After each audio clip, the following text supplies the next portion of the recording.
Более 30 заявлений в полицию о фактах телефонного мошенничества. И только в одной Ухте. В целом по Коми, как сообщают правоохранители, всплеск активности телефонных мошенников. Схема почти не меняется. Охочие до чужих денег звонят, представляются сотрудниками банка и говорят, что карту потерпевшего взломали.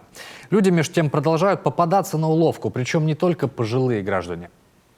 Сообщают, что их банковская карта взломана, взят на них кредит, им срочно нужно снять денежные средства с банковского счета и, соответственно, перевести в одном из банкоматов торгово-развлекательного центра нашего, перевести на безопасный счет.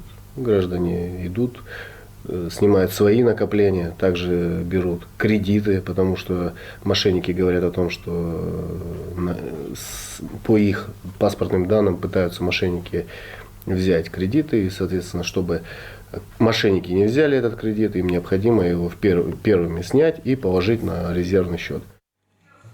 Сообщают преступники о попавшем в беду родственнике жертвы, которому срочно нужно помочь деньгами. Также злоумышленники представляются по телефону сотрудниками силовых структур, причем используя зачастую реальные телефонные номера ведомств. Стражи порядка предупреждают, ни один банк или представитель силовых ведомств не будет просить паспортные данные или данные банковской карты. С какого бы номера ни просили сообщать эту информацию, это всегда мошенники, и в диалог с ними лучше не вступать. А еще правильнее будет после сообщить о подозрительном номере в службу безопасности банка.